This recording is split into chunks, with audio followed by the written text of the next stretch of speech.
राष्ट्रीय राजधानी दिल्ली के मुस्तफाबाद विधानसभा क्षेत्र में पुराने मुस्तफाबाद की गली नंबर 25 में इत्तेहादुल मुस्लिमीन के पार्टी के कार्यालय का उद्घाटन करते हुए कलीमुल हफीज साथ में इसी मौके पर मिठाइयां खाते हुए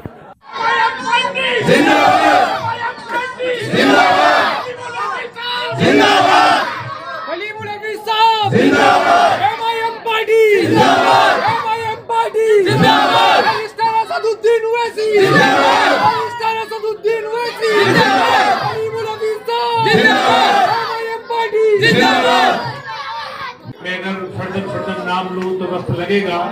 लेकिन फिर भी जो नुमाया हस्तियां मौजूद हैं, हमारे जनरल सेक्रेटरी शाह आलम सिद्दीकी साहब हैं, ऑर्गेनाइजेशन सेक्रेटरी अब्दुल गफ्फार सिद्दीकी साहब जिनको अभी आप समाप्त फरमा रहे थे,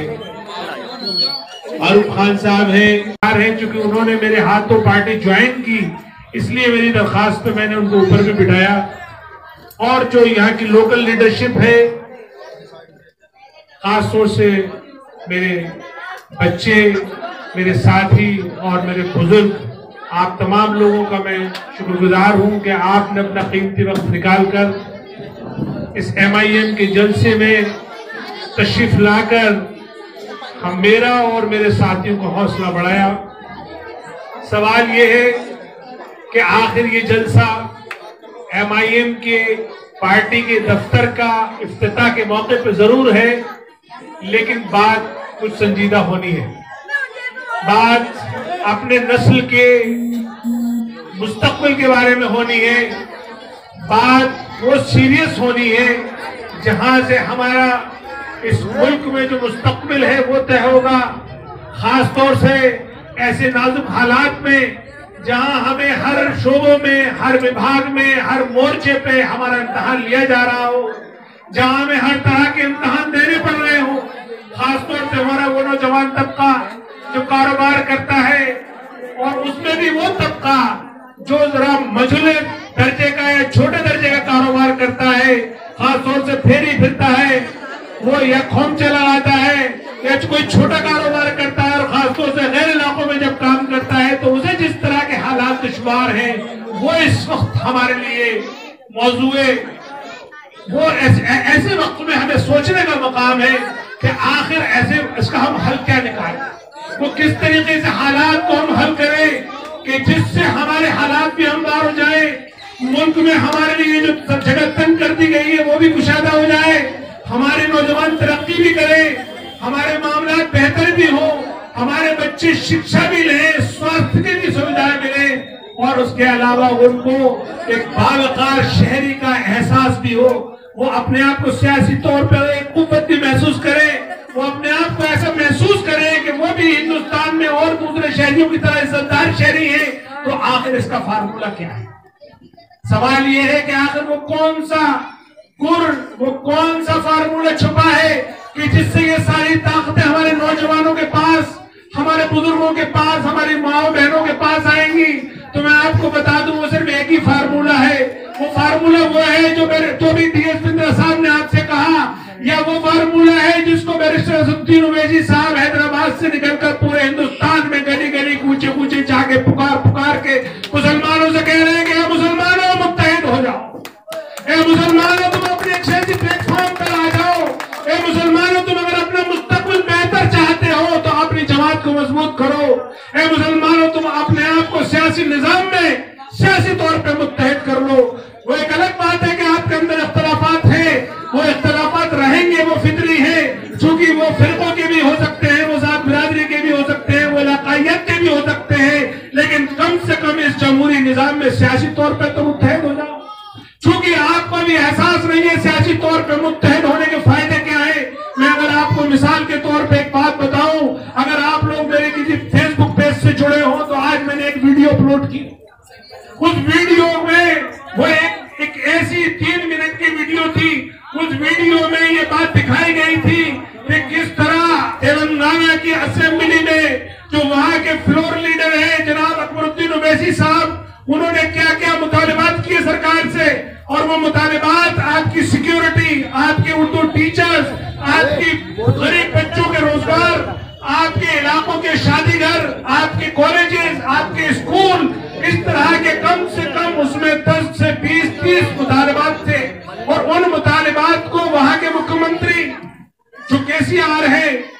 जो कि शायद अच्छे से उर्दू भी नहीं जानते हैं, लेकिन फिर भी वो उनका जवाब उर्दू में दे रहे थे और एक एक पॉइंट का वो असेंबली में ये बात कह रहे थे कि बैरिस्टर अकबरुद्दीन साहब, आपने जो जो मुतालबा किया है उसमें उनका एक मुतालबा ये था कि 900 टीचर उर्दू के होने चाहिए। दूसरा मुतालबा था कि हमारे फला मुस्लिम इलाके में वहां पे डिग्री कॉलेज होना चाहिए। एक मुतालबा था कि फला इलाकों में हमारे अस्पताल नहीं है, वहां ये होना चाहिए। और सबसे बड़ा मुतालबा ये था कि पूरे राज्य में जिस तरह से आप SC/ST को सारी जो छूट देते हैं, चाहे वो रिजर्वेशन की हो चाहे वो माली हो, वो सारी की सारी छूट आप मुसलमानों को भी दीजिए, क्योंकि मुसलमान भी संसद कमेटी कहती है कि ये SC/ST के या तो लेवल पे है या उनसे भी नीचे चले गए। तो मैं आपको बताना ये चाहता हूं, उस वीडियो में मुख्यमंत्री ऐलान ये बात कह रहा है विधानसभा में कि अकबरुद्दीन ओवैसी साहब, आपके जो जो मुतालिबात थे हमने सब मंजूर कर दिए। इसके लिए 1000 करोड़ रखा, दूसरी स्कीम के लिए 3500 करोड़ रखा, किसी के लिए 5000 करोड़ रखा, किसी के लिए कम रखा, किसी के लिए ज्यादा रखा। लेकिन खुशी इस बात की है और जो हौसला इस बात का मिलता है उस वीडियो को देखने के बाद कि तेलंगाना में अगर 12% मुसलमान हैं और तेलंगाना की भी आबादी दिल्ली के बराबर है और दिल्ली में तो 15% मुसलमान है, तो आखिर अगर वहां पे हमारा फ्लोर लीडर होकर मुख्यमंत्री से अपनी मांगे बाकायदा मनवा सकता है तो दिल्ली में क्यों नहीं।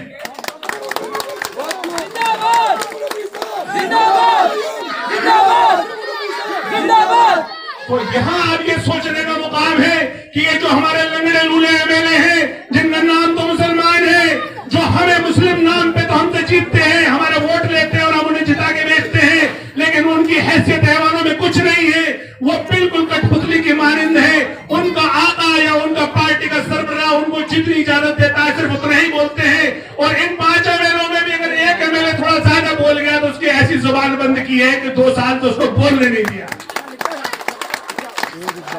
तो अब फर्क ये है कि हमें समझना ये है कि कौन आखिर हमारा नुमाइंदा है। क्या मुस्लिम नाम होना, क्या मुसलमान होना हमारी नुमाइंदगी की निशानी है?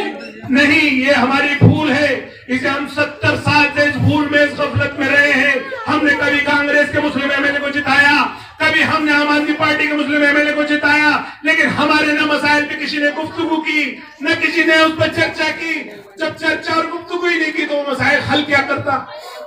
इसलिए दोस्तों अब यहाँ समझने का नुक्ता ये है कि आपको न सिर्फ अपना नुमाइंदा जिताना है, न सिर्फ मुस्लिम और आपके अपने बीच में जो नुमाइंदा जिताना है, बल्कि अपनी पार्टी का नुमाइंदा जिताना है, ताकि वो कम से कम आपके मसाइल को लेके ऐवानों में बाकायदा बोल तो सके।